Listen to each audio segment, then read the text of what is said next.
গল্প রাত ৩টের দরজার শব্দ। নির্জন একটি গ্রাম, চারদিকে কুয়াশায় ভরা। রাত নামলে যেন সময়ও সেখানে থমকে যায়। এই গ্রামের একদম শেষ প্রান্তে দাঁড়িয়ে রয়েছে একটা পুরনো বাড়ি,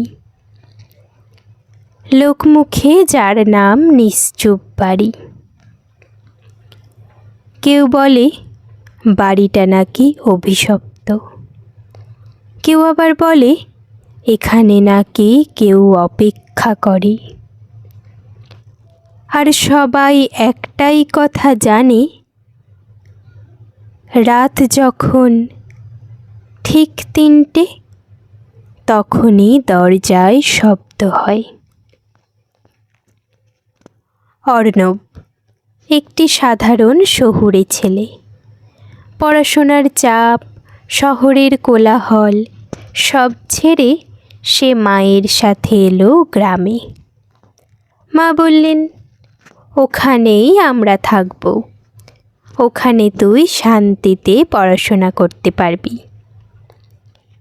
কিন্তু গ্রামে ঢোকার সময় এক বৃদ্ধ বলেছিলেন, ওই বাড়িতে থাকবি তোরা, সাবধানে থাকিস, রাত ৩টের পর দরজা খুলবি না। অর্ণব একটু হেসে বলেছিল, ওই সব কুসংস্কার। এরপর এলো প্রথম রাত। ঘড়িতে রাত ২:৫৮। সব কিছু নিস্তব্ধ। হঠাৎ ঠক ঠক, অর্ণবের চোখ খুলে গেল। সে ঘড়ির দিকে তাকালো। ঠিক তখন ৩টে। তার বুক ধড়ফড় করছে। কে? সে জিজ্ঞাসা করল। কোনো উত্তর নেই। আবার ঠক ঠক। ধীরে ধীরে সে দরজার দিকে এগোলো। হাত কাঁপছে তার। দরজা খুলল। বাইরে তো কেউ নেই, শুধু ঠান্ডা বাতাস আর মাটিতে ভেজা পায়ের ছাপ। অর্ণব দরজা বন্ধ করে দিল, কিন্তু সেই রাতে তার আর ঘুম এলো না। পরদিন সে গ্রামের লোকেদের জিজ্ঞাসা করল। একজন বলল, আগে এখানে এক বাড়িতে লোক থাকত। আরেকজন বলল, একটা ছেলে নাকি এখানে হারিয়ে গিয়েছিল। কিন্তু পুরো গল্প কেউ জানে না বা বলতে চায় না। বাড়ির একটা বন্ধ ঘর আছে, ধুলো জমে আছে। দরজা খুলতেই কট করে শব্দ হলো। ভিতরে রাখা একটি টেবিল, আর ঠিক তার উপর এক পুরনো ডায়েরি। অর্ণব পড়তে শুরু করলো। আজও আমি দরজার বাইরে দাঁড়িয়েছিলাম, কেউ খুলল না।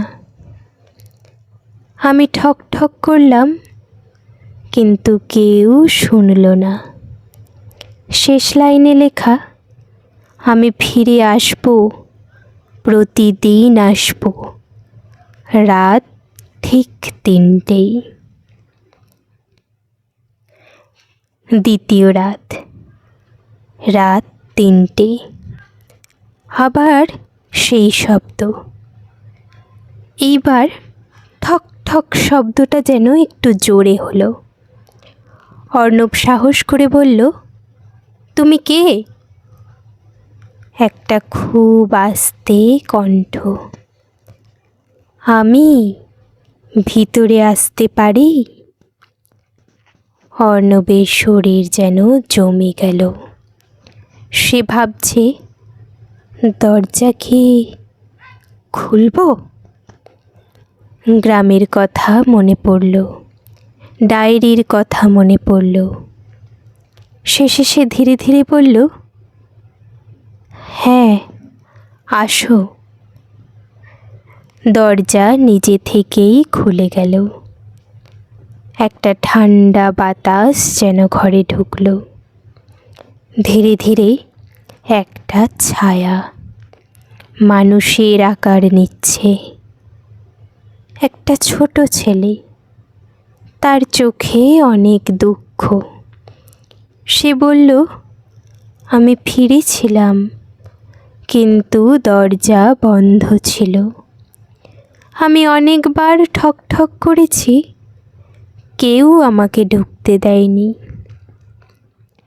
ছেলেটা বলতে শুরু করলো, সে নাকি একদিন বাইরে খেলতে গিয়ে দেরি করে ফেলেছিল। রাত হয়ে গিয়েছিল। সে বাড়ি ফিরে দরজায় অনেক ঠক ঠক করেছিল, কিন্তু ঝড়ের শব্দে কেউ শুনতে পায়নি। সেই রাতেই সে বাইরে একা পড়েছিল। সব গল্প শুনে অর্ণবের চোখে জল। সে বলল, এবার তুমি একা নও, আমি দরজা খুলেছি। ছেলেটা ধীরে ধীরে হাসল। তার শরীর যেন আলো হয়ে যেতে লাগলো। ধন্যবাদ, সে আস্তে আস্তে মিলিয়ে গেল। পরের দিন অর্ণব আবার ডায়েরি খুলল। শেষ পাতায় নতুন লেখা, আজ কেউ আমায় দরজা খুলেছিল, আমি অবশেষে মুক্তি পেলাম। সেই রাতের পর থেকে আর কখনো রাত 3টেয় দরজার শব্দ শোনা যায়নি। কিন্তু গ্রামের মানুষ আজও বলে, কখনো কখনো ভূত মানেই ভূত নয়, ভয় মানে একটা অপূর্ণ অপেক্ষা।